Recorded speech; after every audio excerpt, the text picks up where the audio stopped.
All right, and we are live, I believe. What's up, everybody? It's a pleasure to be here again. It's been a little while, at least it's been a little while for me, but not for these two gentlemen above me. My name is Anthony from Fever Dreamland Theater. Above me is Dan and Deirdre O'Connell. Say hello, guys. Hey, everyone. I'm so excited. Hello. How's we doing?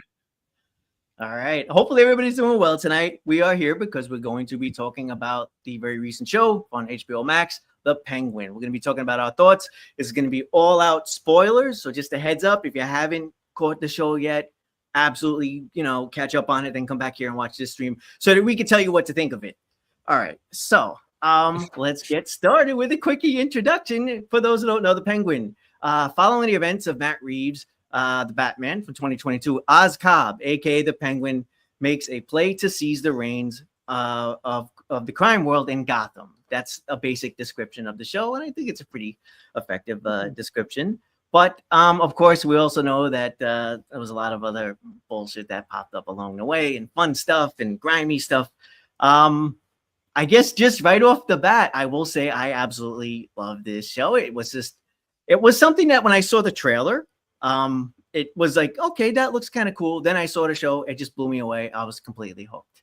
I'm going to throw it over to you guys. I guess we'll go to Dan first and let me know your thoughts on the show. And actually, you know what I'm curious about? Your thoughts first on the trailer and then maybe just the show overall, if that's okay. Yeah. So, I'll even go farther. The Batman, I love the Batman from 2022. I thought Robert Pattinson did a good job. I thought everyone really did a good job. Colin Farrell is unrecognizable as the Penguin. He's amazing. So and it wasn't one that I was expecting, a spinoff for. And I watched the trailers, and I liked the trailers. I thought they actually looked really good, and they gave me more hope for the show. Then I went into the show. I waited, and I binge watched the whole thing over a few days after the finale, and I loved the show. It's one of my favorite, if not my favorite, superhero like comic book things we've got in a bit.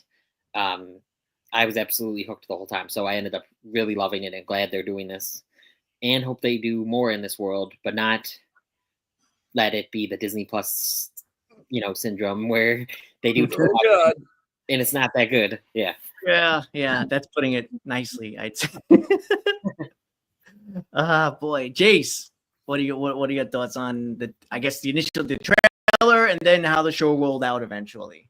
Yeah, man, I'll tell you what, this is coming from somebody that I was not excited for this show in the slightest. Wow. And honestly, it took me a bit by surprise that they were even making this. It reminded me very similarly of when they announced Peacemaker. The first, I just immediately thought, I was like, why? And don't get me wrong. I'm not saying that it can't be fun, because Peacemaker also falls in the category of I ended up really liking that show. I really enjoyed Peacemaker. I think it's a whole different conversation that I won't begin right now, but it's extremely confusing and convoluting as to what season 2 will bring to the table. Nonetheless, I'm excited for season 2. I think that it's again, good material, but this was falling right in that same category. Characters that if you're going to pick somebody to do a spin-off show about, it was like, why? Just why the Penguin, And then I get it. I was like, don't be wrong. When I saw Colin Farrell and Batman, I also thought, oh my gosh, this is a really good performance here, and yet very unrecognizable, and just good choice all around. Cool. Do I need to see a whole show about this guy? I don't know. I say all that to purposely then lead up to the fact of the trailer I thought was good. I didn't think still. It wasn't enough for me to be like, all right, I'm hooked. I was just like, all right, whatever. Let's see how this is. Watching it is where it became a whole different story. Even from like the first episode, I was so like instantly pulled in that I could tell. I was like, all right, this is definitely bringing something to a what's the best way to put this? It was bringing like extra layers that I wasn't expecting from a show about the Penguin, and I loved the most about it, and without trying to go too off on a tangent, because I know we'll get to different things, but the thing I think I appreciated the most, my biggest takeaway, is it is such a damn good show, no matter if you are a fan of comic book material or not. You know, and I think that's what's really good. This sounds like a really weird thing to relate it to, but imagine the similarities of like Godzilla -1. I know, weird, but that's just like a good movie that just happens to have Godzilla in it. You know, like it doesn't really matter if you're like a Godzilla fan. Like you should just see that movie because it's a good movie, and then you know just deal and accept with the fact that there's a monster terrorizing stuff. But this, even on a lesser scale, this you don't even have to tell someone, oh hey, you know it's a great story. Just deal with the fact that Batman's in there. Don't worry about it. Right. Yeah. And again, I think that really works in its favor. I know we'll get to that more in a bit, but yeah, all around, man, I think that's one of its biggest strengths. It's just a great show that works no matter where you're coming from as far as a level of being a fan. I would even go as far as to say, if you haven't seen the Batman, which, you know, obviously this is completely set in that world, the most recent Batman show, the Matt Reeves one, you could still jump in on this. Obviously, it's way better to have seen that movie because that world and that verse, that incarnation of this world is sort of established there. But yeah, like for example, like my wife would walk by as I was watching the show. We didn't get to watch it together, but she did that thing where like she kind of sit down and kind of get into a little and be like, "This is kind of like Sopranos," and I'm like, "Yeah, do you want to watch?" And she's like, she kind of did want to, but you know how it is like when you haven't like seen the first episode and second episode, but then you see there's like awesome stuff happening on the screen and you want to get into it. So I'm hoping maybe to do a rewatch and maybe we could watch it together or something like that. And now that I'm thinking out loud, I have to try not to spoil too many things. We're going to be spoiling the shit out of it. Everything. I was going to say, that's what we're here for. Yeah, that's what we're here for. But I'm just talking about those rewatches. Did either of you guys, like, was this solo watches for you guys or did you watch it with someone? Just curious. No, I watched it with my girl through and through. Did she like it? It was one of those where both of us were very much hooked. Like, I'll put it this way, ready? So we were what was it? We were late to the party with the first episode. So when we watched the first episode, we enjoyed it so much, but it was, you know how it aired every Sunday. So we caught it on Saturday night. And as soon as the first episode was over, she thought that the second episode was already out. So there was this hilarious disappointment. Like a kid who had to wait until Christmas morning, like, hey, you get one present on Christmas Eve, you open the rest on Christmas morning. It was that type of situation where it was like, hey, you only get that one episode now. We got to wait until the next one. She legitimately was like, this isn't fair. Yeah. Well, Dan, you caught it a little bit later, so you were able to just kind of watch it a little easier, right? Yes, I would have been mad if I had to wait. It was rough. It's like a good kind of rough though, where you're like, boy, I'm looking forward to it. But yeah, just that complete lack of being able to just skip ahead to the next episode. It kind of sucks. It's like that for all the good shows though. That's how you can tell like a good show is good when you're feeling it. You know, you're like, damn, I'm feeling for this next episode. Yeah, in a way. Don't get me wrong. I can imagine that this was fun to binge watch and again to not even have to bother waiting. But I think we, as a like society, we've almost forgotten to appreciate how nice it is to let things breathe. Like, think about it this way. You know, instead of being able to enjoy this in a couple of days, I guess, or so, which is still great. Like I said, there's no denying that just being able to watch the show in its entirety is phenomenal. But the way it's spread out when it's week over week, it's more so, hey, we got a chance to enjoy this over the course of 2 months, you know, and really let things sink in. Like each and everything got to sink in more, you know, like each episode by itself, you have no choice but to like kind of go over that more and more in your mind. Whereas if you're binge watching something, it's just, you know, it's on to the next. And sure, you still retain big moments. So again, I don't mean to knock binging because I do it myself with plenty of things, but this falls in the category of one where I think it's almost nice to have that like, hey, you gotta, you know, it's great that you want more, but wait, patience. And it was the mini series. So I'll say it was just the right length, and I'm gonna need one of you guys to say that's what she said. That's what she said. There you go. So, but yeah, so it was just the right length. And I don't think we necessarily needed like another 2 or 3 episodes. I felt like they got the story that they told the story that they wanted to tell in just the right amount of time, and it was perfect pacing. I want to just quickly say hello to Eric and Drew. They're in the chat. That's our friends. What's up, guys? Always a pleasure to see you guys. Real quick, Eric was a little bit surprised that Jace wasn't as excited about the Penguin, but ultimately he fell in love with it. So no, well, yeah, and I'm just saying, like, initially, you know what I mean? no, I like, think it says a lot that like, yeah, what, you know, you were like, whatever, and then the show ultimately, pulled you in. That's freaking awesome. So yeah, good stuff. What was the name? I also wanted to just touch on, I guess before we get too much into everything else, I wanted to touch on one, I guess it's kind of a big thing, but we may as well go there, is the lack of Batman. It was a Batman-less Batman show, I guess you could say. And I'm curious, what do you guys, I'll go to Dan first because you haven't talked in a second. Did you care or not, one way or the other, that Batman was not in the show? I wish we got, no, so in theory, I actually like that they didn't, because it's almost like they're not trying to pander to the fans and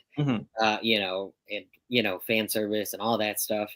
And he wasn't needed. But I will say, I think they should have mentioned him a few times more, mentioned him at least, or really a lot of the characters in the Batman, like like like a comment or something. Yeah. Like we have to keep it on the low. That Bat is out there. Something. Yeah. Or see Jeffrey Wright. See someone else from that movie to really connect it. But overall, though, I still liked how they did it. I just feel like Batman, especially that explosion that we will probably talk about. Batman would have been brought up to Batman's attention. Yeah. Right away. Yeah, I mean, to the credit of the show, I kind of like got so into the story that for the first couple of episodes, I honestly did like forget about Batman, and which is I guess a good thing. And then by the second, third, fourth episode, when some of the bigger things started happening, it dawned on me, hey, I feel like Batman should be referenced or something at some point. I don't expect him in the show. I wasn't expecting him. I mean, if he was going to come in and at all, I thought it may be some bit at the end, some quickie cameo, but. I mean, it is what it is. Jace, I'll go to you real quick. Batman, how did you feel about him not being in the show? Although we got the spotlight thing at the end. We got the bat signal at the end. We should mention that. Which was fitting, right? Very fitting way to bring everything to close. I actually like that that's all that they showed. Look, there's the inner fanboy of me because Batman's like just my favorite of all the heroes. So would it have been great to see him? Yeah, I would not have been upset whatsoever. Do I almost appreciate more so, like if I take that little bit of my inner fanboy self and I push it to the side for a moment, do I think it's a better, more logical choice to please a more broad audience overall to just not include him whatsoever? Yes, I do. So I honestly feel like it worked in the show's favor to not rely on that whatsoever, to not have him included. I do think I will appreciate very much the fact of it would have been nice to have like a mention, almost like like a blink and you miss it cameo, but almost like a cough and you miss it type of sentence, reference. That would have been okay. But nothing like too crazy because it didn't need it. And I think what's great is, again, this is why, if I go back to like a previous thing I'd mentioned, it's the reason why it's so recommendable to people that are not even comic book fans.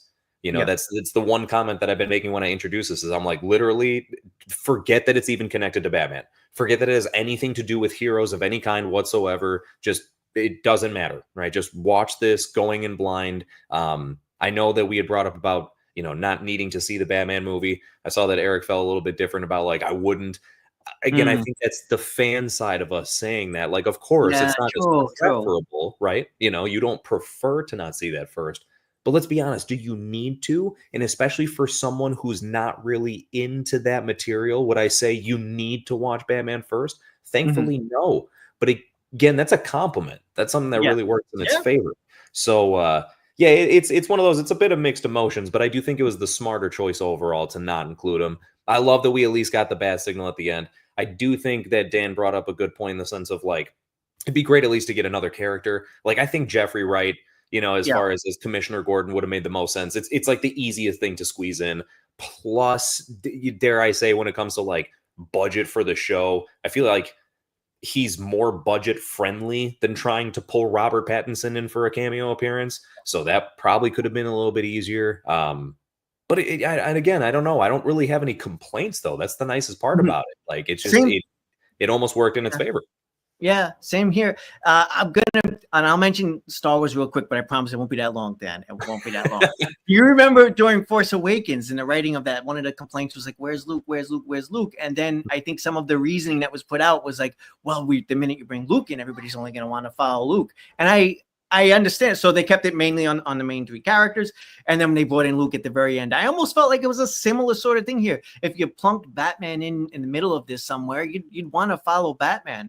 The creator of the show, she discussed it ultimately and was like, and she mentioned something along the lines of basically that right there, that in a Batman film, it's sort of told from his perspective, whereas this is Penguin's perspective, so it's very street level, and they really wanted to just keep it there. Although IMDb, I mean, take this with a grain of salt, they did kick around the idea of possibly having Batman meet up with Vic somehow during the course of the show.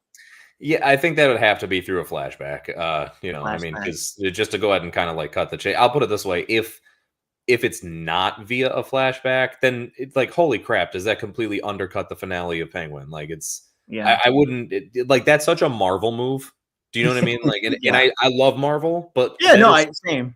That's the type of Marvel move I don't want there to be any part of. And I did also want to mention about I heard something that I feel like helps make sense more as to why maybe Batman's presence was lacking within the show. That after the events of the first Batman, there was like a little blurb that was mentioned about the potential dealings of what may be going on with the second Batman, how he's just kind of still struggling with being the hero, which I think it's like, side note, God damn it, enough is enough. Just let him just he's Batman now. Okay. Just accept he's Batman. Like, why we have to still be struggling with who we are. Like, that's how many times we're going to tell that story. I digress. He's partially like blaming himself for the outcome from the first movie of like, that explosion or the flood of Gotham. I know he's not like solely responsible, but at the same time, he's can't help as a good hero usually feels, right? A little bit accountable for all of the chaos that ensued.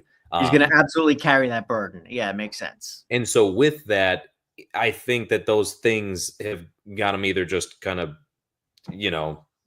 distracted, kind of like taken away from the other events that maybe he normally would be. I don't think that he's like he doesn't know what's going on, but I had mentioned this before to Dan in like the group chat that perhaps he's just like waiting for the right moment to pounce. Like he can see that these crime lords are like taking each other out for him. You know what I mean? Like, okay, you guys are just doing the dirty work on my behalf. Cool. I'm trying to deal with the trauma of like flooding my entire home city anyway. So perfect timing. Right. I'll pop in later when I need to. Just as like some, at least, what feels nice is, although that's us just speculating, sometimes when you're trying to piece these things together of where is this person, it feels like it's such a stretch. It's like, I don't know, maybe they were just doing this over here. At least this one, it's like, it makes more sense. You at the end of the day, you can't expect him to be everywhere at once. And who's to say that this was the only crime-ridden story that was taking place in Gotham at that time? It actually seems like this was when crime was at its peak. So realistically, who knows, right? Again, how many other things were going down? So maybe he was out there tackling other stuff while this was happening. Yeah, and again, when we get Batman 2, we may circle back and get the same events played out, but from Batman's perspective. And here was the explosion went on, but Batman couldn't be there because of this. That could be an interesting way to sort of fill in some gaps. If they go with sort of like a non-linear structure for Batman 2, we don't know what's going to be happening with Batman 2 necessarily. I guess sort of on that note, one thing we I guess we could just jump to real quick was the possibility of a season 2. I was just curious if either you guys think this is even sort of remotely necessary, because I think we're all on about the same page that this show was pretty perfect.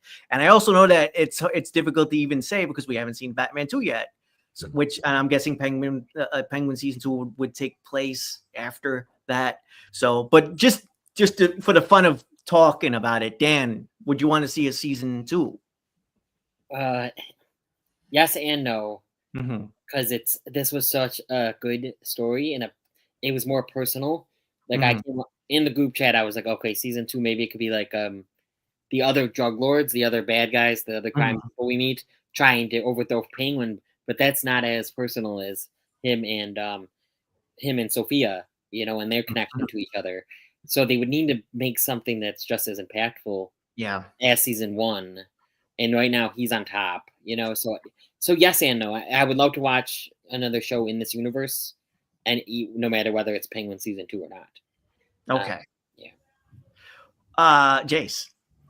Well, that's actually probably the best way to put it. Yeah. I feel like story needs to start triumphing over other things.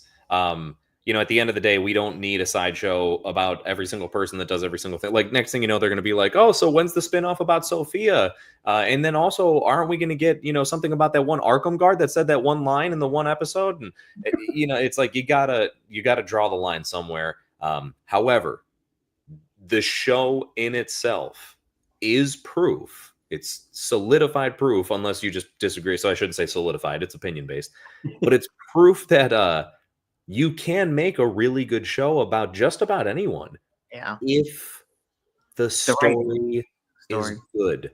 Like, you need solid characters who get solid character development. You need a good, I don't want to say reason for telling the story, but there needs to be a story in itself that's being told, as opposed to, we're just making this because we can. Because at the end of the day, that's not what people want. People don't want more stuff just because as a matter of fact, it's the opposite now. I think a lot more than ever, we're appreciating quality over quantity. So it's the same, I agree with Dan's of like, yes, but no, or yes and no. So it's same. Yeah, if they were to focus on a really good story, and I think Colin Farrell made similar comments himself, right? If it was like a great, story again, then sure, by all means, go for it. But then also the way that, Dan, you ended your response, I agree with, in the sense of, I'm more so open to the fact that, I don't need necessarily a Penguin season 2. I feel like they almost have a lot more opportunity. This feels like such a cool, unique version of Gotham and all the characters inside of it, that why not just go ahead and do a show focused on a different, person in Gotham, a different villain of whatever you want to do, right? And then just have Penguin pop up. You can even make him a pop up a lot. Make him a supporting character if you really wanted to, as long as, again, the story is good. But I think it's almost better to do that. Just give us more of this world instead of thinking we need more of that exact thing. Again, unless whatever you're going to give it that exact thing is more good stuff. Plus, if you jump around a little, you free up all of the actors that like you free up your Pattinson and your Colin Farrell to do other things. They don't have to be locked down into seasons and movies. Like we see that happen with the Marvel actors. These dudes are signed to contracts, and that's it. They're pretty much locked down for a decade or so. That every movie or every other movie, it's in their schedule. I mean, sure, money, fine, but also if it goes bad along the way, you're just locked into this friggin' thing endlessly. Mm-hmm. I don't know, man. But have either of you guys? This is going to lead somewhere. Have either of you guys seen Black Mirror? Oh, I love that show. Oh, awesome! Because I couldn't think of where Cristin, and I want to get her name right. Is it? Oh God, Milioti. Dan, you'll know better. I say Milioti, but Milioti. I'm going to say. I'll try to say it the way. She was in one of my favorite episodes of Black Mirror, USS Callister. I don't know if either of you guys saw that one. It was a bit of a Star Trek spoof, though. Oh shoot! She was in that episode, and when I saw this show, I'm like, God, she looks so familiar. Unfortunately, I don't know her from anything else. The Mother? How I Met Your Mother. Yeah, she's the mother in How I Met Your Mother. Okay, there you go. A show that I've completely slept on. Okay, and a very underrated sitcom that it got canceled at A to Z. It's called A to Z. It was really cute. But yeah, no. Okay. All right, cool. That was sort of my lead-in because I wanted to acknowledge how freaking shockingly incredible she was in this show. Thoughts on her role as Sophia Falcone? Dan, start with you, please. Yeah, no, I love her. I loved her character, and I loved her. This is the best I've seen her. Of course, like I said, it's How I Met Your Mother is basically where I know her from. Yeah. She didn't get much in there. But this was just it's just a complex character, and I loved her history and her backstory and how she connects to, obviously the Falcones, but also Penguin from the past and all of that. I just thought she put a great performance. There's times when I was I thought she outshined Colin Farrell. Yeah. It was in with characters like these, it's hard to pick a favorite because I love Penguin, I love her, and I love Vic. So it was always hard to pick a favorite. And I don't even think that's a hot take, that what you mentioned about her outshining. There were moments here, man. They really were. You're an award guy too. You're an award show guy. You and Shawn and John. We should shout them out real quick. What are your thoughts? Do you think there's potential for her? I'm hoping Colin Farrell and Cristin Milioti get the Emmys. Yeah. Jace. What was that name you just said, Dan? Cristin what? Milioti? Did I cut off, guys? No, we got Milioti. Oh, no. I just thought, I'm sorry. I couldn't help but just crack a terrible joke there because he'd asked you for the pronunciation, but then you just pronounced it differently. I know, Milioti. Milioti. As long as we do it with a New York accent, we're all good. Milioti. No, that's more of an Italian. That's just straight up Italian at that point. Yeah, just straight up. Jace, dive in. Tell us how much you love this freaking kick-ass performance of hers. My God.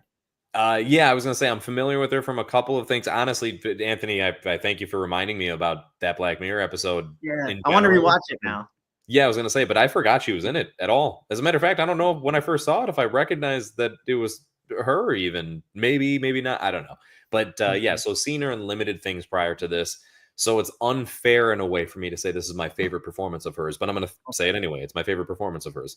And oh my gosh, if this doesn't put her on other people's radar, then I don't know what would, because this was this was way better of a performance than like that show even deserved. You know what I mean? And you could say again, the same thing about just about any of the main characters, if you will. But oh my gosh, she brought the heat time and time again. One thing that I had heard pointed out when it was like midway through the show, about the point when they had played like her Arkham episode and showcased her backstory leading into this, someone had brought up about how well of a job she does portraying realistically two completely different characters. So the version of Sophia before they send her to Arkham really does seem like a down-to-earth, relatively normal-ish person that is like easygoing, easy to talk to. I don't know, like innocent, if you will. And then all of a sudden, with what she turns into, it is severely different. And I give her so much credit for being able to bring two such different sides, but believably to the same character. And then it was brought up as a joke about how that the main actress from Acolyte, to jump back into Star Wars for a moment, Amanda Lestenberg actually played two separate characters, and yet you couldn't even tell them apart. But it's not even a comparison. It just literally an example of it done really super well. But whatever, we won't go there. That was our but I mean, it is an example of stream, guys, and you'll hear us shit on that show for a couple of hours. Exactly. But I mean, it is truly like the definition of just good acting versus trying really hard, I guess. But my gosh, there were a couple of moments that were so intense with her. Like particularly, you go for. I'm sorry.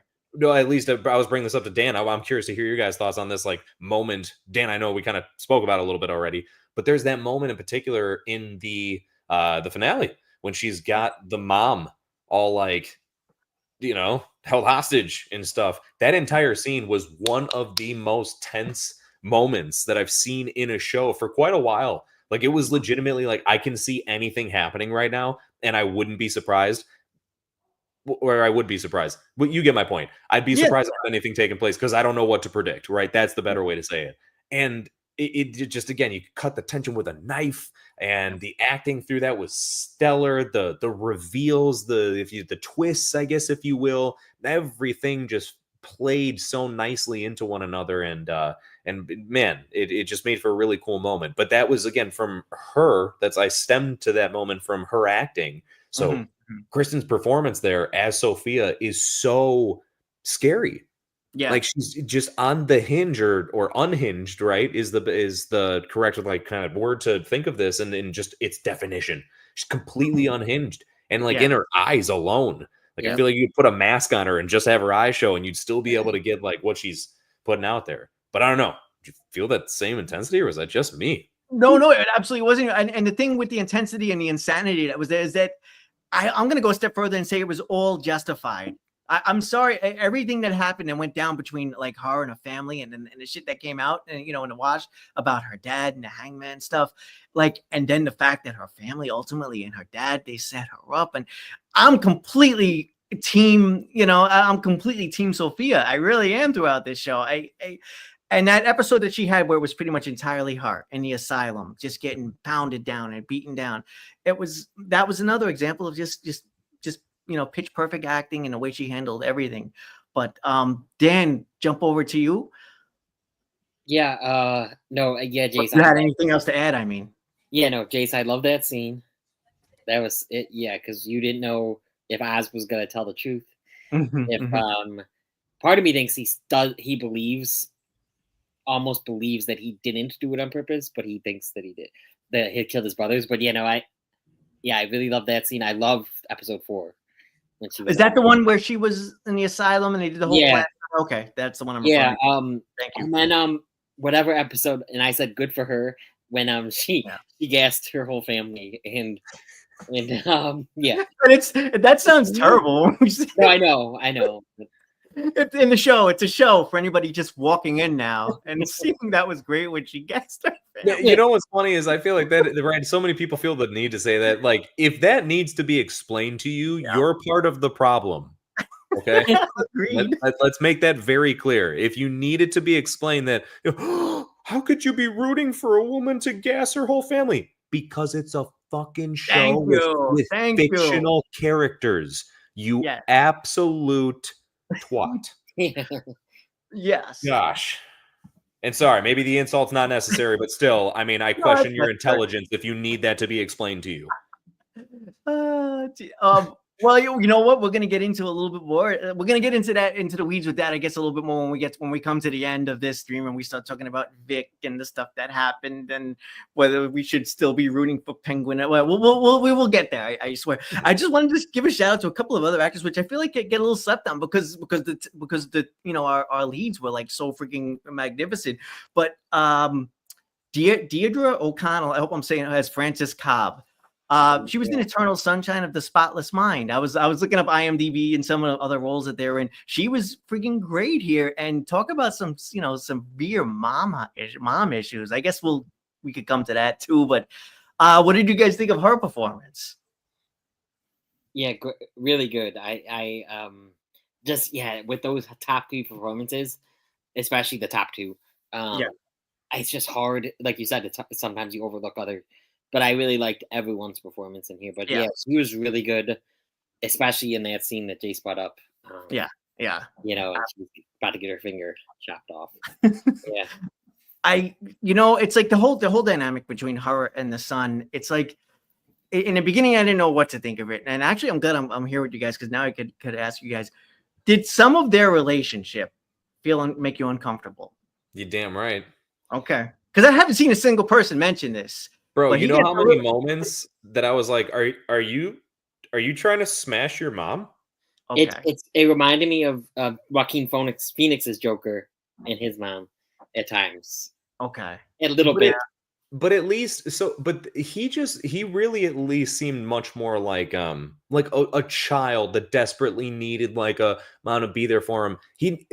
I never picked up anything that was like, I am sexually into you and like pursuing you or whatever. Whereas Oz came off as the type that like, even as he reached, I don't know how old they were trying to make him when in the flashbacks, but it seemed like even at that age, if she were to be like, you hungry? Like he'd be like, yeah, whip out a tit. Like, like I can't believe we're this far into the stream and that's only the first time we've heard the accent. That's good. I love it. And that was just the child him, That was the child him, yeah. Okay, but so I'm glad because I'm glad that there's at least 2 other people on the planet that agree with me on this. That there was at least a little bit of some weird vibes, but it worked for the show. It definitely worked. 100%. And then also, I mean, let's take this a step further because then we end the show with him dancing with his personal whore who is dressed as his mother. Yes, whispering all the sweet nothings in his ear that his mom never really did.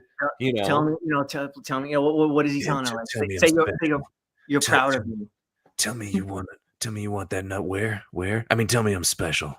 I don't think it went that far, but maybe only as far as we heard, but who knows? Who knows what happened after the cameras stopped rolling, bud? Yeah. Oh, jeez. But yeah, I mean, all of that stuff that came out really well. You know what I do want to mention too? I thought that all of the stuff that happened with the two brothers, the way they rolled that out, because it was like a bit of a mystery. We didn't know what happened. Man, what a fucking gut punch that was to see where it ultimately went. And again, to remind you, this guy's a villain. I don't know. You know what? I'll ask you guys. I'm thinking out loud here a lot. Did he intend to fully do? What happens is the two brothers ultimately drowned. Did he want that to happen? Did he not want that to happen? Did he just sort of let it happen? Is it a mix? I'll jump to Dan first. Go ahead. Yeah, I think that at first no. So when he first closed that door, I don't think that he intended on them dying. Because I mean, for all he knew, that wasn't gonna flood down there. Yeah, it was raining down there, but I think as the day went on, and he didn't mention anything, like his mom said, he didn't mention anything to her. Yeah. I think he was fine with it to let it. And happen. it's pouring raining out, right? Yeah. And he's sitting there enjoying watching a movie with mom. Yeah. So yeah, I don't think at first, and like I said, I think there's a part of old him that still, or at least wants to believe, obviously, that he did not do that on purpose.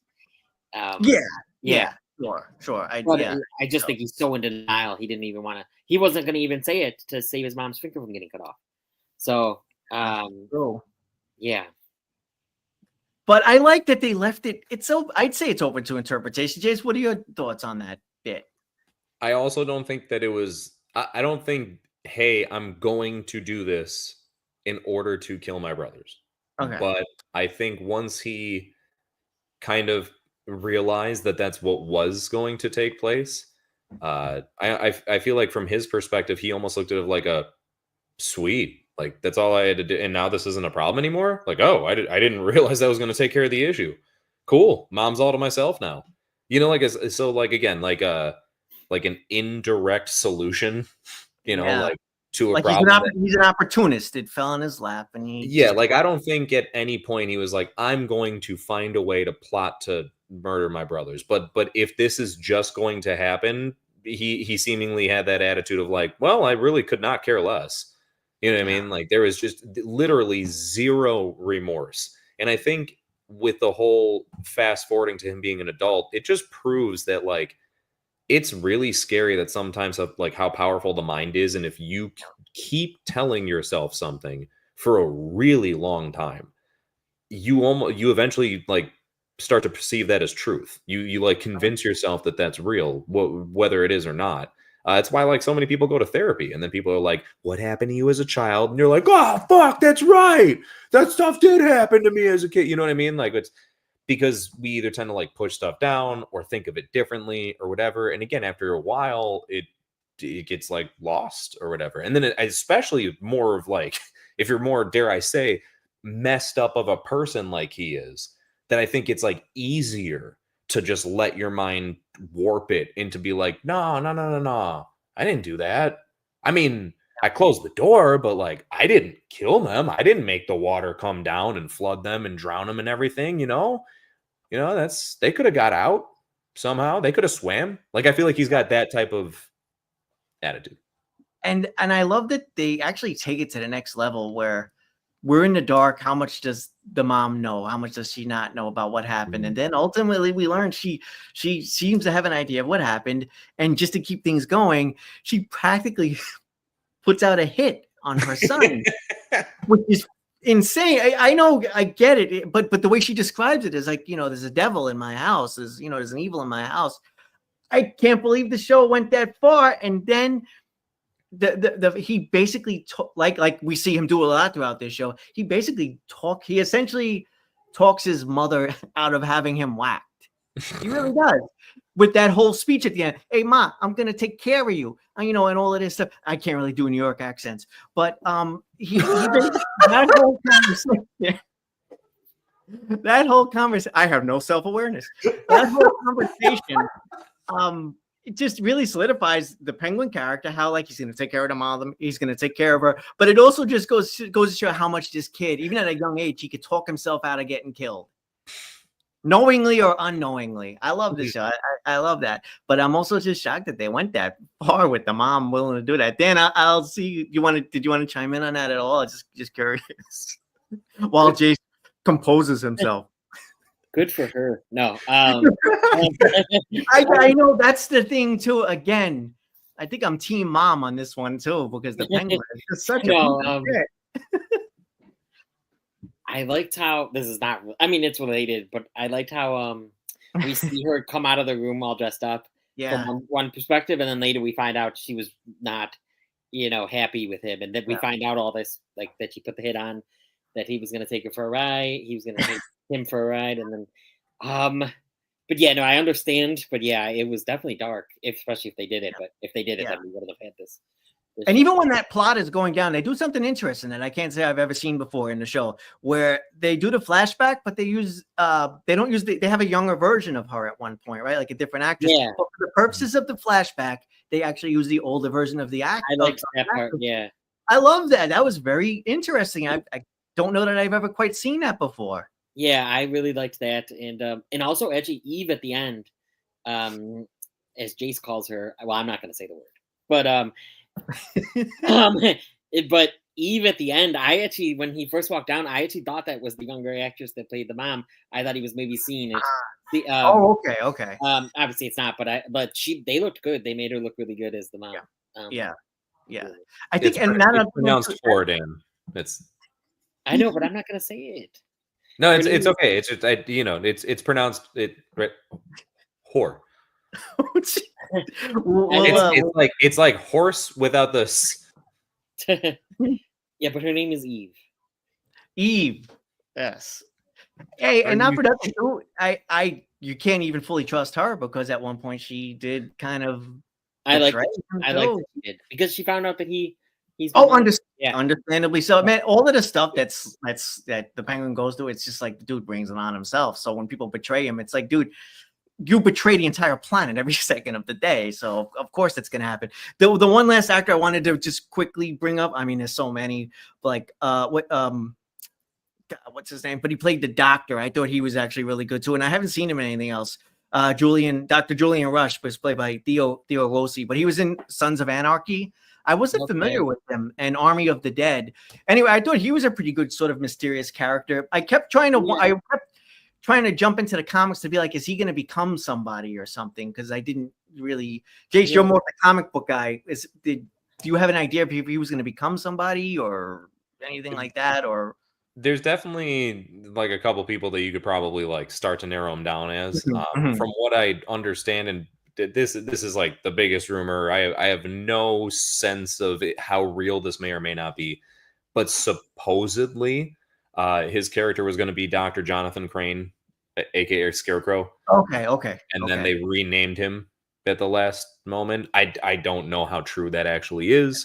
But regardless, his name, although it would be weird to make someone else that's not named Jonathan Crane, like make them Scarecrow, but you could, at the end of the day, it doesn't need to be him. So this could just be their own interpretation of Scarecrow. That seems to be the most believable route based on his background. There was other people mentioned about like, because again, with his last name's Rush or something. So like people were talking about like Hush. I don't. To me, I guess I could see it, but also not as much. Hush is a way deeper personal connection to Bruce Wayne. Like Elliot Hush was good friends with Bruce Wayne as far as growth. That's why it's like a much more interesting tale about who he is and what that story contains. So yeah, my biggest thing is I guess I would just like say if anybody's Scarecrow. Yeah, on that note, now's the perfect time. Eric is mentioning that the Scarecrow mask and gloves were on his desk, apparently. There's a picture. I didn't see the mask. The glove, there does seem to be like a Freddy Krueger looking glove, if you will. This is the first I'm hearing of that. Wow. And then a scythe, if someone had pointed it out correctly in the picture. So, which to be fair, Scarecrow, like from whatever weapons he does use, like a scythe is one of them. So yeah, but I didn't see the mask. That'd be cool if that was there. And if it is, then my God, that's like all the confirmation that you need, I guess. Yeah, I love those sorts of Easter eggs. They really bring everything together and make it feel like a universe, and it also gets you thinking like, oh, so this character is possibly already out there again, because this is kind of like a new universe, and we don't know where exactly everybody's at. Although, again, this is supposed to be Batman. Like, is it year 1 or year 2? He's been from the first movie. It's like he's already been Batman for a couple of years. Yeah. Yeah. All right. So, well, maybe Scarecrow is his patient, Eric is saying. Oh man, I love this sort of fun, nerdy stuff. Guys, I don't know if you guys have noticed, but some people have the theory that anytime he was outside of Arkham Hospital with Sophia, that was just an imagination because it looks like he's a doctor again at Arkham at the end. But is it ever confirmed that he ever stopped being a doctor at Arkham? Like, I don't think we ever got, like, I could be mistaken. I don't remember there being any sort of significant mentioning of, like, I quit my job to, like, do this with you. Like, I thought the way I took it at the end was just that, yeah, like you said, that I guess he never stopped being a doctor per se. He just I don't know. A lot of sometimes in movies and TV shows, the plot sort of takes over and a character has a job or a career which seems to just conveniently vanish for a little while. I've seen that, to be fair, in like lots of movies and TV shows, and it's like, it doesn't so and so work here or work there, and they just, the plot, like, we can't stop to go see somebody go do their job, but they still have their job. So that's the way I took that. But Dan, you're saying that like he was an illusion at the end? No, so he was an illusion in between. So in between, only when we see him in Arkham is that actually him. Because I'm trying to think if. Oh wait, you're saying he's an illusion when she's like home and in a mansion and all of that stuff is going down, or some of that at least, yeah. I just don't really see what would that like prove though. Like, was there anything that would like change if he wasn't real? Well, it's playing into her having, because he mental health issues. He wasn't. People are pointing out he wasn't at the airport thing when I don't think, at least, when she was going to leave. I don't know what that proves, so I'm just saying that this is what the theory people had. Yeah, I love the theories, but I feel like also that at some point doesn't he interact with some other? So people? I'm trying to remember if he interacts with other people. That's always another dead giveaway for these types of things where a character. And also, to me though, it did feel like he way too quickly wanted to be with her, and I don't know, maybe that's just me, but he wanted to work with her. No, quickly, I see that. I see what you're saying about that. Yeah, I don't know. I mean, I get that it was all condensed into one episode, but that was still a lengthy period of time that he got a chance to like build up a rapport and relationship with her and kind of see more and more of how they're like tearing this poor innocent girl down into this maniac.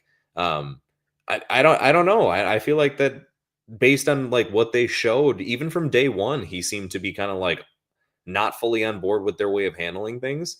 So I feel respectfully otherwise. I could see why he eventually, right? Again, it feels fast in the course of the story. It's one episode. Yeah. But again, if you really think about it, right, it is however long she was in there, which seems to be a pretty decent amount of time. So 10 that years. I at least could understand. I'm not against, like, it could be interesting, right? As far as like just for the sake of theories, like that could be unique if he really wasn't there. And Anthony, like you said, hey, it's just playing to the fact that she's like a little bit of a nutcase still, or has become a nutcase. But I don't see story-wise, for a show that does so well with like really nailing, this is story-centric, everything that happens plays well into the story. I don't see how that even plays remotely into the story. Like, it's not like the spoiler alert for the most recent season of The Boys. So The Boys season 4. All right. I'm sorry in advance for anybody, but there is these two characters that Butcher keeps seeing all the time that are not there, but it plays into the story as to like with what he's doing. And it creates like an impact as a viewer when you're like, holy crap, they're not actually there. Yeah. Again, I don't know. That's the reason why I was asking, like, would it change anything if he wasn't there? It wasn't. I don't think it changed anything, him being there. That's what I mean, right? Is to say like, because of that, I don't feel like it would create any sort of impact for me as a viewer to be like, oh, but he wasn't actually there the whole time. I'd be like, oh, okay. It didn't really do much that he was there. So whatever, so that's the biggest thing is I'd be like, I swear I'd almost be kind of disappointed if they were like, well, actually, be like, what was that supposed to do? That didn't really prove it. Unless he turns out to be somebody like a villain in the comics, like if they're going somewhere with him and then that somehow plays into him being this figment of her imagination, maybe then I could go for it. But on the surface, I'm kind of oddly intrigued by that. I'm always intrigued by like, hey, a fan theory or whatever. But then like, the more we reason it out, it feels like, well, but why? Right now, I'm gonna just say why. He was one to me that, like I said, I don't think we needed him. as a character. Okay, fair enough. Well, no, other than in the Arkham scenes. Okay, Sure. okay. All right. No, sure. Yeah, but if it was like, let's say it was revealed later on, which again, I feel like if it was going to be revealed at all, you got to reveal it within the episodes you have. There's no guarantee you're going to do anything after this. Yeah. But if it were to be revealed that he had some sort of like play on Sophia, like let's find out that he is the Scarecrow, and it's like, oh, he actually drugged Sophia, and that's why she thought she was talking to him. Then I feel like honestly, you're starting to knock down the quality of Sophia as a really dope villain by herself. Because now you're saying that those were not her own actions and thoughts and intentions by herself. She was influenced by the Scarecrow and his drugs the whole time. I don't want that. You know what I mean? So it's like that all the more is like, it just doesn't feel like it lines up with the consistency of what the rest of the show brought of like being really good quality storytelling. That just seems kind of like lazy secondhand shoehorning it in. Well, plus the show already has layers and going on within the writing. There's plots, there's subplots, everything's running and it's coming together nicely. I don't know that we need to overcomplicate this with that, but we'll see if anything comes of that in terms of. I guess I wouldn't like that either. I love it though. Thank you for bringing it up though, because it's actually super interesting. One way or the other, true, not true, batshit crazy, either way. Wait, another one. Another one. The next one even more crazy. So. Apparently Eve's last name is the last name of Clayface, whoever Clayface is. Do you know, Jace? Oh gosh. What? No, that one I'd have to look up. You have no idea when you say Clayface and her. Like, it's just, now that's opening up a whole potential can of worms. Basil and it's a can of worms that I hope they don't go there. Where Eve Carlo is apparently her last name. Oh, okay. So, I didn't look into this, but people said they saw that on some report in the show. They saw her last name. Now people are also thinking maybe she is Clayface. Well, that's what I jumped to, and then I started thinking, oh boy, it was weird enough the relationship that he had going with her. Now it's actually a whole. Hey, and oddly enough, the boys went there too, right? We had a shapeshifter in the boys, and it got a little weird and strange. In an earlier season. Wow. Yeah, there was a shapeshifter in an earlier episode that. And anyway, we won't go there, but helped out Homelander with some issues. No, but, you're right, Dan. Her last name is listed as Carlo. Yeah. I'm gonna coincidence. I don't know. Again, it just feels like the show is perfect as is, and we're gonna potentially now we have figments of her imagination. And remember, we don't want. Remember, Matt Reeves doesn't want like a fantastical one, so she'd have to be like a more grounded Clayface. Yeah. And people were like, I think people were like, oh, she dressed up as someone else in the end, so like she changed her appearance. Yeah, which to be fair, that's a good point. You know, it'd be funny if like you just found out it wasn't even ever Eve, that it was actually just Basil the whole time. It was just a dude pretending to be Penguin's. There's something to be said for that level of commitment to the craft of acting. Yeah. That she would maybe killed it. Maybe there wasn't Eve originally, and he killed her and took over her identity. And that is kind of interesting. But again, it's like, I don't know. It's like you're hammering it into a show that's already so perfect as is. That's a little more fitting, though. I'm not gonna lie, right? The Scarecrow stuff we just said, even though look, the guy could end up being Scarecrow at some point. That's fine. I just don't want to deal with that whole like, well, he wasn't actually there when Sophia was actually out of Arkham. Because forgive me for anybody that does buy that theory. I'm not trying to knock it, but I just don't, as we just explained, right? I just don't feel like it really adds up or amounts to anything. Whereas, look, if Eve really is either, the mother of Clayface, or maybe it's just this version of Clayface happens to be a woman, right? And so it's Eve Carlo instead of Basil Carlo. Yeah. Honestly, man, the way that they've like presented her and everything that was mentioned, right? Dan talking about how her dressing up as another person at the end of the show. And it does seem like, like the wigs, doesn't she show up in like different wigs throughout stuff? Yeah. It would seem like a believable spin on that character. And it's not like they tried to rub it in our face the whole time of like, this is actually Clayface. So I wouldn't mind whatsoever if they like brought her back in, if all of a sudden she showed up in Batman 2 and she ends up being Clayface. It'd be like, okay, well, it's a unique spin on it. We're already talking about making some other dude not named Jonathan Crane Scarecrow. So Yeah. At least she has the same last name as the version we're used to. Yeah. Although Eric is saying if he took over her identity, why would he use that last name? So That's a totally fair point. Yeah. Another thing is, I know there's money because Jace, you said, oh well, that word will do a lot of things for money. I don't. Why is that word such taboo? What is it, like Voldemort and we're in Hogwarts? It's and well, also if you say it 3 times, then okay. Anyway, I know then one appears. So Dan, you should say it 3 times real fast. It's just demeaning. I don't like to use it. Fair enough. Okay, but you're just like you're not calling anyone one. You're just saying a word.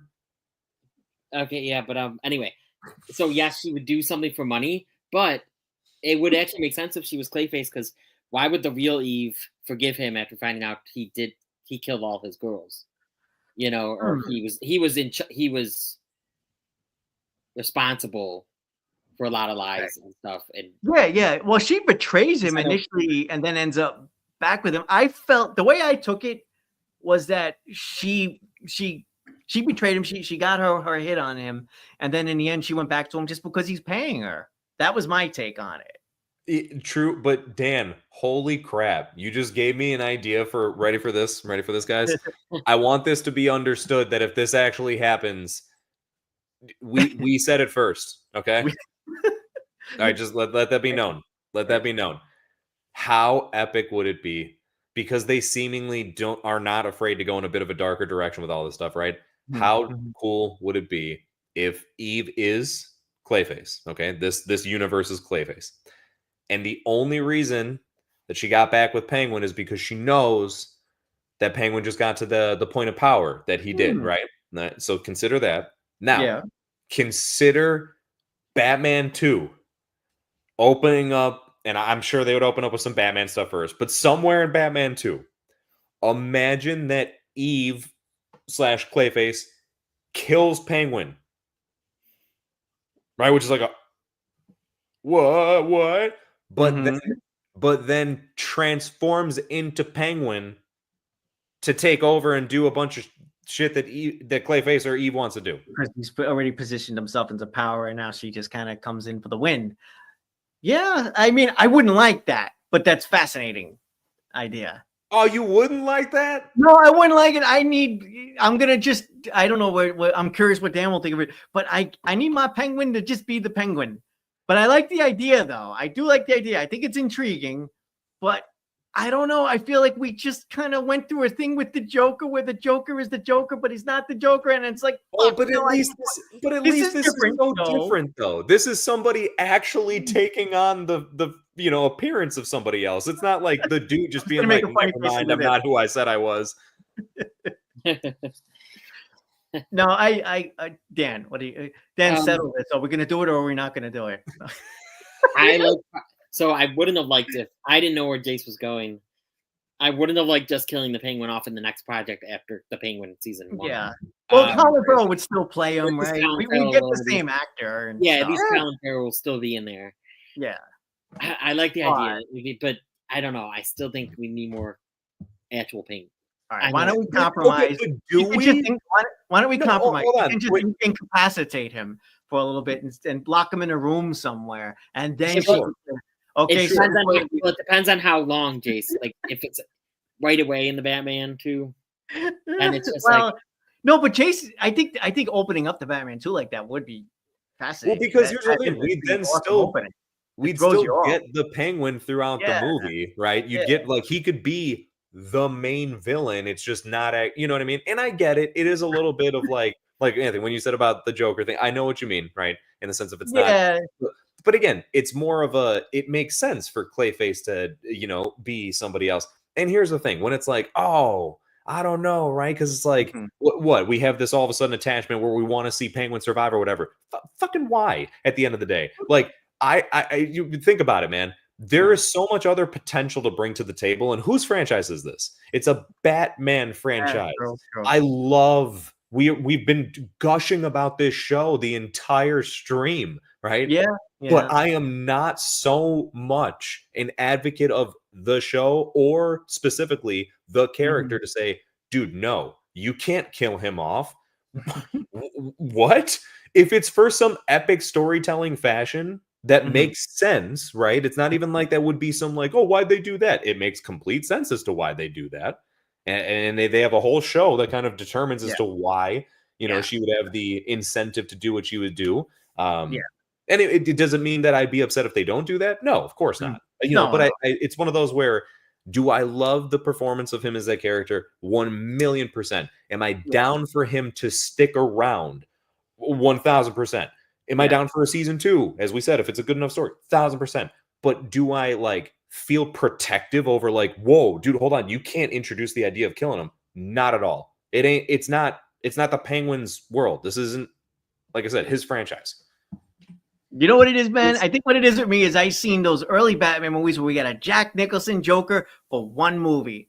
Then he's fucking out of here. Then we got an awesome Danny DeVito Penguin. One movie, he's out of here. Even Michelle Pfeiffer, we lost her. So I think that's what it is. It's just sort of a nerdy attachment where it's like, no, I want to see these characters for like 10 movies. But that's the thing is like, you got him for the first Penguin. For the first Batman for that little instance, right? You got a whole damn series about him, and then you'd have him for as much as we would in Penguin. God damn it, in Batman 2. And then all right. Fine, kill the Penguin. Fine. I'm sorry. Yeah, I'll get off my high horse about. I just felt like it was a relatively decent idea. Wait, but the only thing is Matt Reeves doesn't want it to be fantastical, so like we can't do the shape shifting thing. Okay. But then do Clayface. Like then don't, because then what is she gonna just dress up like a guy? Or just dress up as other women or something. I don't want someone that's just gonna be in different wigs and that's not Clayface. Yeah.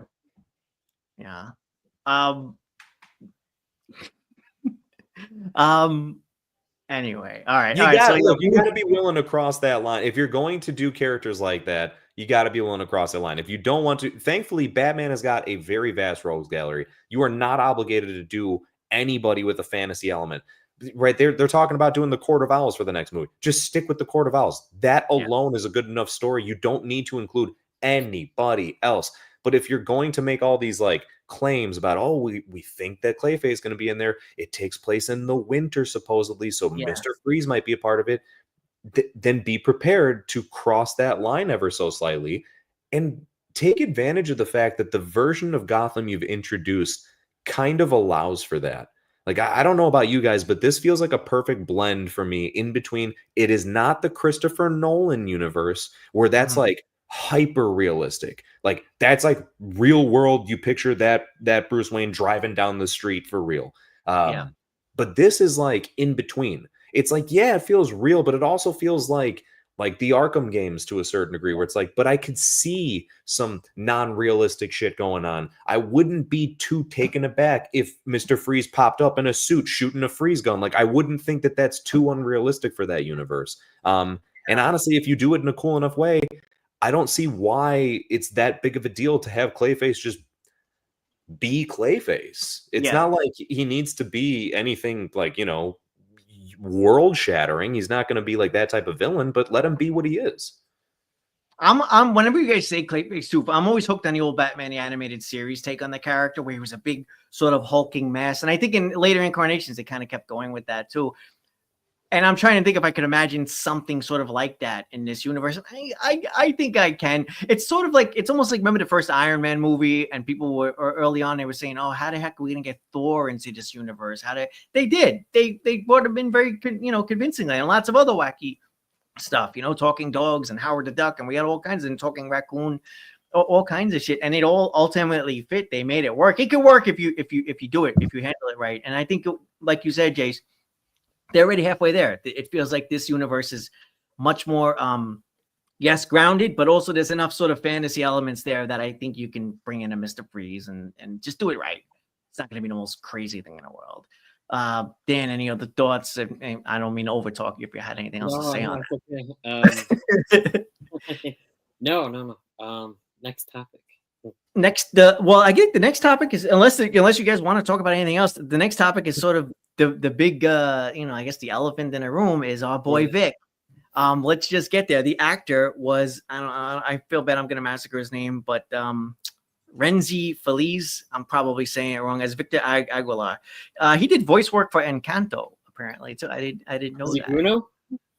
Not sure. And he was in something called The Tender Bar. I like to throw out a couple more credits. But so definitely yet another highlight in the show. I don't know that I expected it to go where it ultimately went, but they went there. They all right, let's start at the beginning. But not too much at the beginning, just to run through it real quick. I love that they developed this friendship. It's this really close relationship between these two characters. They gave us a character that we could identify with. He's basically sort of our everyman, but also he's like very street level. But they give him a tragic sort of side to his story, and then we get the parallels between this young kid and between the Penguin. And they basically rise up together and they watch each other's backs, and for it to go where it ultimately goes is a freaking gut punch. I'm gonna, before I say what I think of it, I guess I'll just jump to you guys. Jace, do you want to go first on this one? On your general thoughts on our boy Vic and how it all went down. Hashtag they did my boy Vic dirty. Yeah, because I see, the reason why I'm bringing it up too is also I see people a little all over the place. That's the one thing on the internet that I see people a little kind of conflicted on. For the most part, everybody loves this fucking show. Excuse my language. Everybody loves this show. Just now you're going to apologize for it? Now, yeah, I know, but I didn't say the word, Dan. He means whore, Dan. That's the word he didn't say.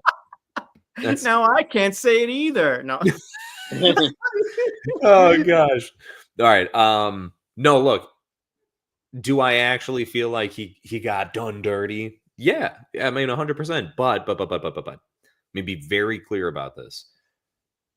I feel that was the best decision that they could have made. I'm not even kidding.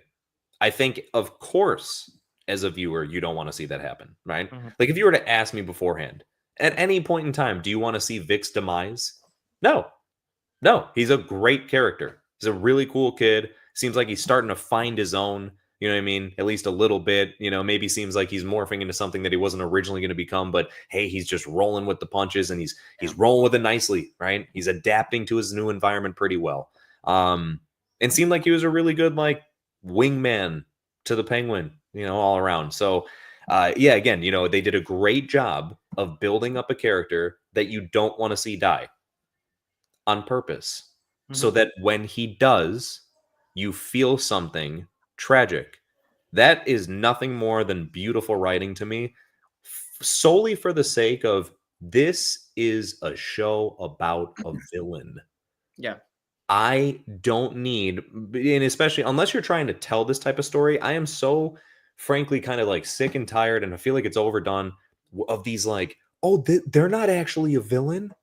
They're just they're misunderstood. Maybe they're an anti-hero, right? An anti-hero? Yeah, they're just misunderstood people. They're not actually as bad as you think they are. Shut the front door. Sometimes people could just be bad, okay? Sometimes villains are actually villains. Now, that doesn't mean they don't have any slightly redeeming qualities, as we saw. He's like, there's like little tiny instances we get of like, wow, you actually seem like somewhat of a genuine person.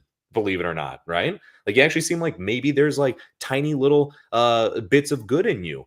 But overall, he's a villain. And the show does a great job of consistently reminding us of that, right? It never lets go of the fact of, hey, you shouldn't be rooting for this guy too much, right? Like, at the end of the day, when he pops up in Batman, we don't want you rooting for him. All of a sudden, it's like, you know what, man? I want Oz to knock out Batman. Dude, matter of fact, him and Vic, I want to see him and Vic take him. Forget Batman. You don't want that. You don't want viewers to feel that way. So again, it's my long way of just getting around to, I think it was a very smart and mature writing decision to go that route. As heartbreaking as it was intended to be heartbreaking. And it just showcases like how much of a monster this guy really is, in addition to all the stuff with his mom. It's just something that drives home the fact of like, yeah, this is the main character of the show, but he's a bad guy. Yeah. Yeah. And I think you could say, I guess this is cheesy, but like Vic, I would say, was like sort of the heart of the show. Yeah, he was definitely going down a dark path, but he wasn't quite there yet. And he's basically just whacked before he I guess you could argue like he was going to maybe just get worse. I mean, where would things have gone if they didn't kill his character? He would have betrayed Penguin down the line. I mean, like where was he going? He was already headed down a pretty dark path, but maybe not. He should have got on that bus and then he'd still be alive. But that's Dan, your thoughts. Because I'll blab about this for the rest of the night. But let me just give you the mic. Please, I've already blabbed too much. You take it away, man. Oh, dude. Listen to you. Listen to both you guys forever, please. Dan. So yeah, I agree with Jace. It's tough because I loved Vic. I loved how they connected it to the Batman, how his family died in the flood. And that was just really sad. And then he had this girlfriend. He was going to go on the bus with her. That was when I was like, I love Vic. He's like one of my favorite characters. But it's hard to say that in this show with Sophia and Penguin also in it. So it's like, but I loved all his arcs. Like he seems good, even though yes, he's doing some bad stuff. And he saved Penguin multiple times. That makes it even worse. That what Penguin does. And I was sad. It was heartbreaking, but yeah, like Jay said, it was great writing because that's how it was supposed to be. Yeah. I've seen it described that he was almost like he was the Penguin. Like Batman had Robin and Penguin had Vic. That character was created for the show. There isn't a counterpart in the comics, and I love when they do that and they could pull it off. But yeah, you're right. He saved his ass multiple times. Much like maybe Robin does every now and then with Batman. And yet, in the end, this is what happens. And I think I agree with both of you guys. It just made sense, narratively speaking, for him to go. Yes, it's a gut punch. It's supposed to fucking be. It's supposed to be. It's supposed to do that. You're supposed to sort of feel bad, but also like, oh, yeah, that's right. Yeah, Penguin is a piece of shit villain. This is what it is. And the way they tied it all together too was at the most heartfelt line where he's like, we're like family. And I think every single one of us were like, oh God, he's going to kill him right now. That was not the thing you wanted to say to this psychopath. Yeah, to a normal person, that's the most touching thing you could possibly say. Hey man, I consider you like family because we're not insane. He's a piece of shit. So yeah, like he says that to him. And you see this turn, and credit to Colin Farrell because this is like he's caked on with makeup and all kinds of shit, but yet you see him go dark and suffocate this kid. I don't think either of you guys watched Sopranos, but there was something very similar in that show toward the end of the season. I won't spoil in case either of you guys ever get around to watching the show, but Tony Soprano, who I would say was very similar to the Penguin, has a very similar moment with a younger person, and that's what it reminded me of. Because in that show too, it was a very close relationship for years, and that's where it ended in a very similar place. I'm not saying the show copied or anything, but it definitely gave the same sort of vibes. Yeah. The other thing I don't love is I understand he maybe still needs them, but his reasoning for killing Vic was that he can't get too close to family anymore. He's learned his lesson, but then he goes like to his mom who's alive and Eve. So why not kill them then too? I know. Good point. I think it's just if anything, it's because the mom. I think that's like too much of like it's too attached, or he's too attached to be able to like convince himself to do that. And then I think Eve, he just finds is like a useful resource. That's what I was saying. Yeah, he still needs her, but. It would easily someone could argue the point of like, but wasn't Vic a useful resource? Like, couldn't he still use him? And you know what I mean? So yeah, it is. I do agree with you. Like, it's kind of a little. I don't know that part of it. That line that dude, it was him telling him. Well, at least the way I took it, it was him telling him, "Hey, we're like family." That's what pushed him over the edge. I think they would have left if he never said that. The vibe I get is that they would have went off and they would have continued committing crimes, and he would and maybe down the line he would have killed them anyway for some other reason. But it was that line that made him something clicked and he snapped. At least that was my take on it. That could easily be it too, right? He doesn't necessarily look at Eve like family. It's like you're just simply a resource to me. Whereas again, maybe he acknowledged that he reciprocated that feeling with Vic, and that it was like a little bit of an alarm going off in his head of like, oh no, man, like look what they just did as far as with Ma, and now look at the state she's in, and like what if they grab Vic, and like what are you gonna do about that, and how are you gonna try and defend both of them, or I don't know. It's tough, but I could still see it. I could see why. You know what I mean? All in all, man, it's something where I feel like Sony's really got to take notes from this whole entire situation, because for them trying to build an entire cinematic universe about villains that don't have Spider-Man in it, but they're Spider-Man villains, right? You know, it's just, this is like the best way to do a story about a villain that doesn't have the hero that they're centered around. Like, it take notes. That's all I know. Yeah, so it's like, it's been proven it can be done. You need good writing, you need good acting, you need, you know, top-notch performances and stuff like that.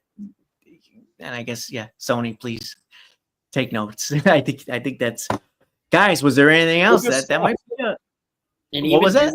Or just stop. You know, Sony could just stop. Yeah, just stop trying. I'm fine with that. Although I like the Spider-Verse movies, they could keep going with those. We only have one more to go. And then please hand it all off to Marvel and let them. Oh wait, you know what? This is way too funny of a connection. Someone was interviewing Vic in real life about like, hey, what do you think about like Miles Morales? I think someone asked him about it, and he was like, "Oh, don't I look just like him?" And it was like, "Are you trying to?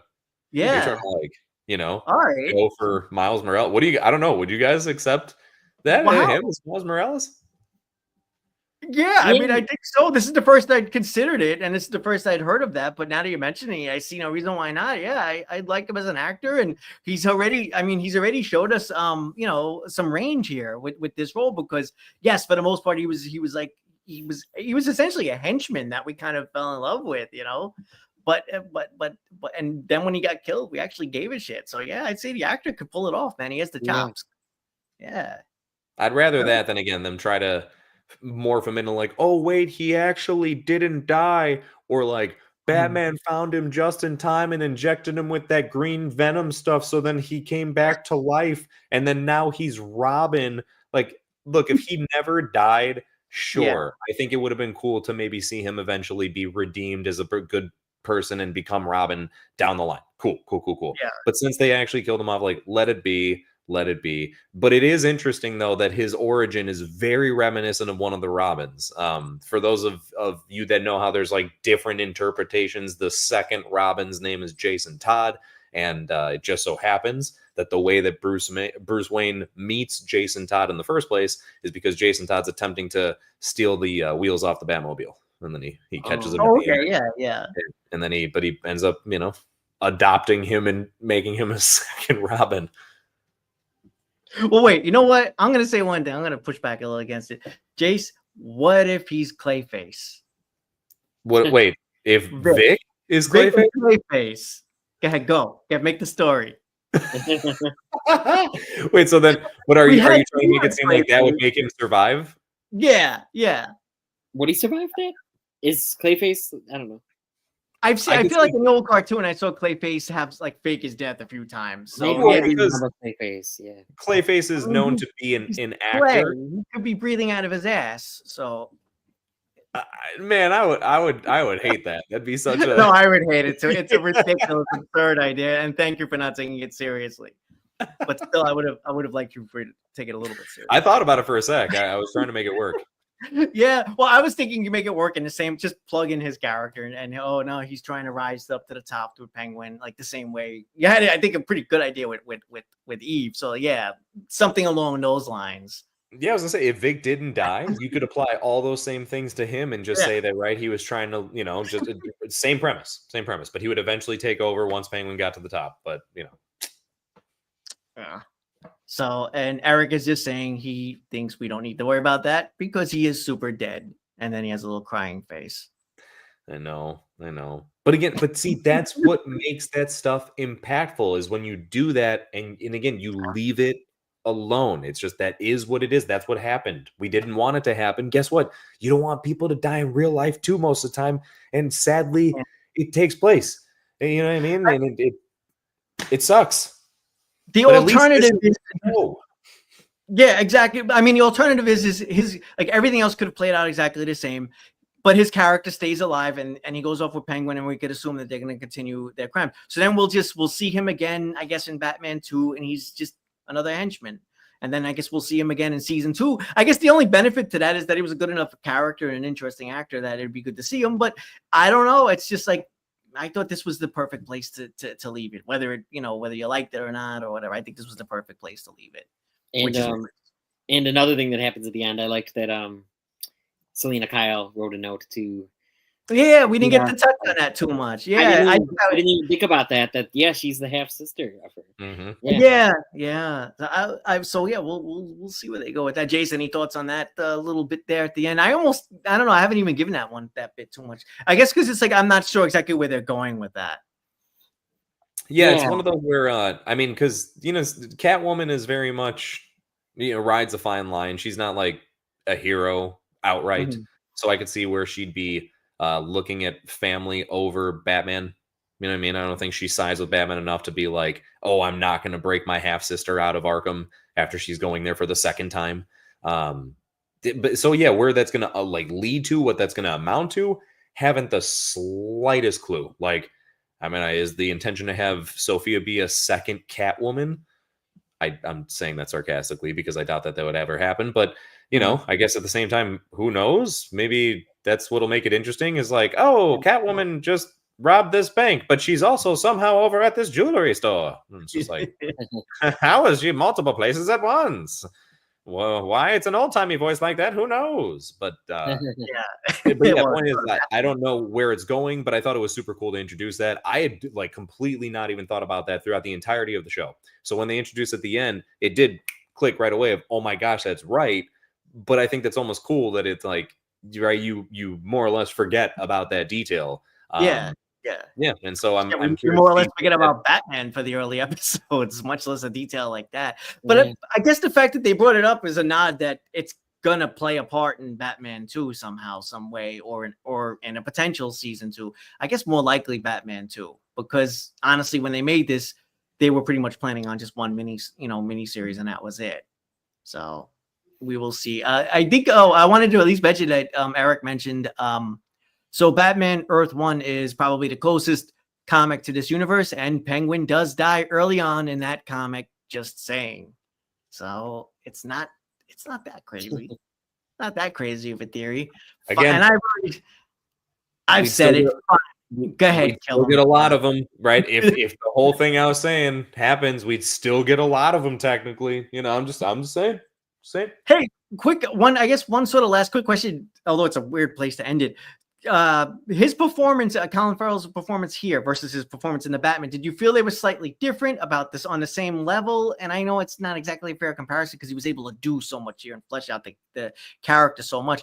But I recently sort of rewatched the Batman, and I felt like it was like a lot more of a broad take on a character. Still really, really good. But man, now it just feels like such a fleshed out, like a living being, but what are your thoughts on that? I guess either one of you guys. Dan? Whoever talks first goes. Jace, Dan. Okay. Jace. I feel like the reason it seems that way, because I agree. I think it's a mixture of things. Number one, it's the actor getting a chance to explore the character more. So it allows them to be like a more fleshed out version of that character. But I also do, of course, attribute that a lot to just because of how much time that we've spent with them. So it's almost like, imagine if you meet someone very briefly for a work-related event. So there's you see them for like a few hours. You barely get an impression of them, if anything. But then all of a sudden, like, you end up working with them, right? Maybe they leave their job, they start working with you, or you go and work where they work, and so like now all of a sudden you're working together all the time, and you get a chance to like see them more, and it just makes you see them differently, and like either like or dislike them more or whatever, but you form more of an impression of them because of that stuff. So again, it's a mixture of things. I think the actor got a chance, so Colin Farrell got a chance to bring more to the table because he was able to do more, and then because we just got a chance to see him so much more in so many different settings, you just can't help but almost gain like a further level of appreciation and see them differently than you initially had because it was just brief. Absolutely agree. Dan, any more on that? Just curious if you had a take on it. The two different performances. No, I agree with basically what you guys are saying. You have more time in this. Another thing, though, I forgot. I wanted to mention. It's little, but I loved how he was carrying the top hat at the end. The classic. Yeah. Oh, there's some awesome little nods. Yeah. Even I looked up a picture. Apparently, in the animated series, he wears a similar outfit to that Penguin does. So the whole outfit was kind of, the colors and everything. So I really liked that. That was a cool little Easter egg. Yeah, definitely. Yeah. We got a Burgess Meredith reference too in here. I believe it was the name of his hideout or something. Was it a jewelry store? Yeah, there was like a Burgess Meredith reference, and he played Penguin in the Batman 1966 show. Oh, okay. So yeah, some fun little nods. And you mentioned earlier I'm sorry, Eric mentioned it earlier, but the Scarecrow thing. Yeah, there's some good little things in there. Let's see. Do you guys think he'll wear the top hat in Batman 2? Yes. Yeah. Yes. Right? It's kind of like mandatory now. You can't have him hold it at the end of the season finale there and then have him not wear it in the movie. That literally would just be bizarre. It's like you're just tickling our nuts for nothing at that point. I think it's even brave of them to wait until the movie and not do it in the show. Yeah, same thing. Yeah.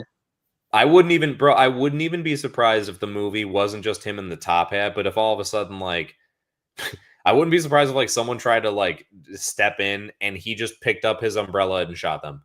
I'm like seriously. And you know what? I get it. So many people would be like, "Oh no, that's ridiculous." Shut up. Give me all of that, bro. I don't have him shoot fucking flames out his umbrella for all I care. Like to me, it's you can do it in a way that doesn't have to be so ridiculously silly. We've already had proof of that. So I know there's probably some people that would be up in arms if they did something like that. I think at least the gun in itself, I think that's easy. I would be fine at least if he had a gun that just had like it was disguised as an umbrella, like it's not actually an umbrella, and he just like was making believe so like it looked like one, and then he just used it to shoot someone at some point. I'm fine with even that, right? So if we want to kind of compromise and meet somewhere in the middle. But I also wouldn't be against him just having like a go-go gadget umbrella that does whatever he wants. That brought back so many memories. I forgot that he had that, and now I'm thinking about all the cartoons where he used it. Right? Yeah. Well, dude, he fucking floated like Mary Poppins off a building with that thing. But I mean, the fun of these adaptations is like, hey, how can we potentially bring in some of the arguably goofier stuff from the comics or the cartoons and reinterpret them and make it sort of clever and more believable and stick it into a movie, or just go with it and go all out with the goofy. I love when they embrace this. These are comic book adaptations. I love when they just go with it. Just look at how many fucking years we had to wait to see Wolverine wearing yellow. My God. I know it is weird to say, we're so like desiring to see adaptations of this, and yet we simultaneously, but don't make it a direct adaptation. Don't make it too close of an adaptation. Why? Just why? I'm fine with you putting a spin on stuff. That's really, we have proven that that's really cool to do that. Yeah. You know what's also really cool? The actual thing you're adapting. Yes. Yeah.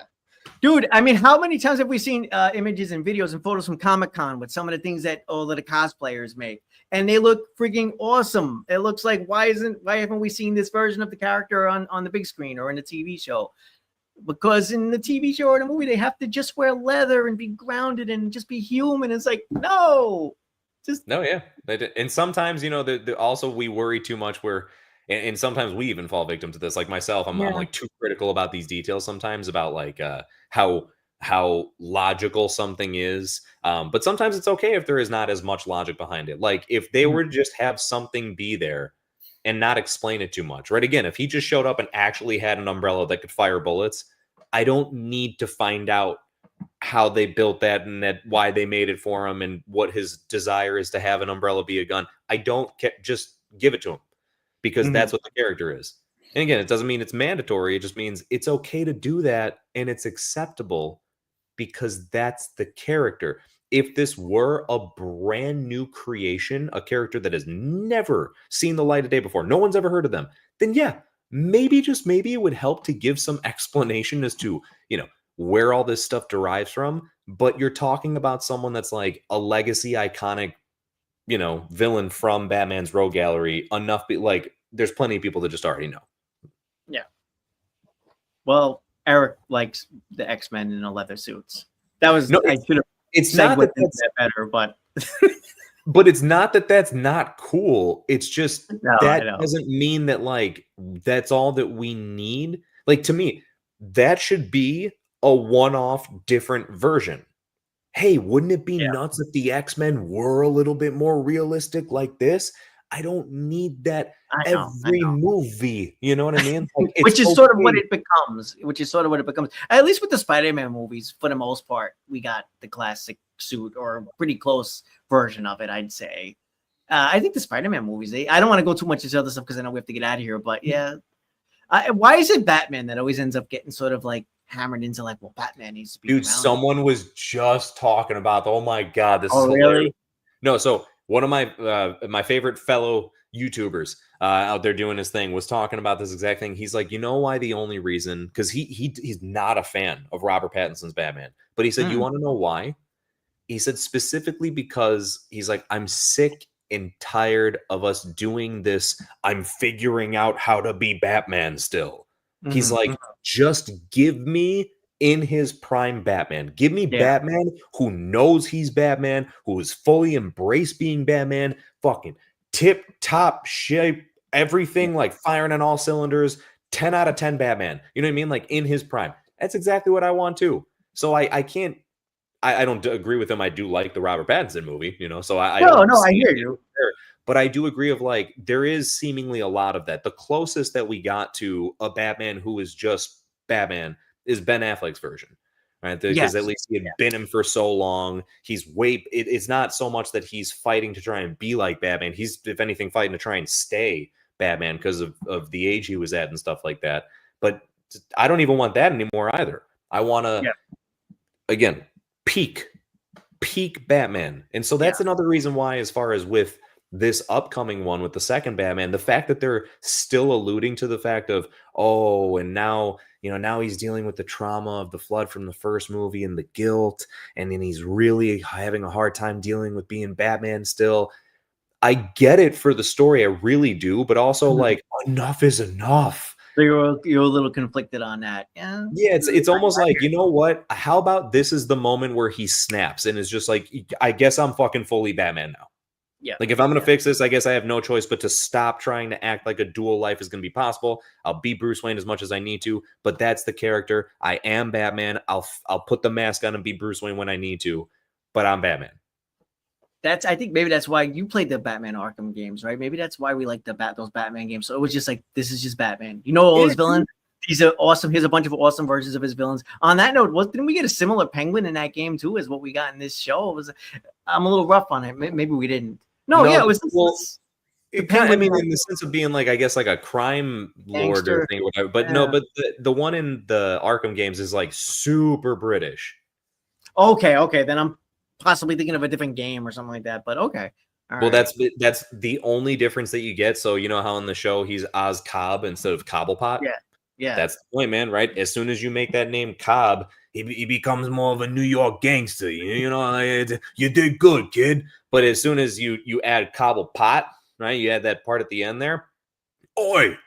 Oh, now it's Oz Cobblepot. Come on, Batman. You want to try and stop me? Think you're better? I love it. All right. Well, guys, any final thoughts on the show? Or are we good? Or no. Yeah. Anybody want to randomly turn into Clayface? No.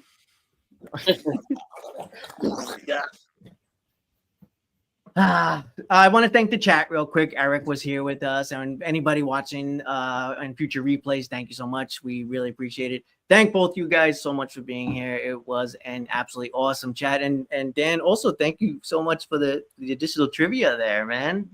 Yes, that freaking made the show, dude. That was a big help. Yeah, you're welcome. We can expect to see the Penguin featured heavily in the Rubber Duckies, of course. Yes. We have to plug it coming up. Rubber Duckies. Yeah, the Rubber Duckies. We're pulling a Marvel of the Penguin will return in the Rubber Duckies. Yes. All right. Eric, thank you so much for being here. Shout out also to Drew. He had an award show recently. If you're watching this, check out Drew's award show. He's always been a friend of the show. We appreciate him. We appreciate you guys. Thank you so much. Have a good night. Take care. Good night, everyone. Thank you. See ya.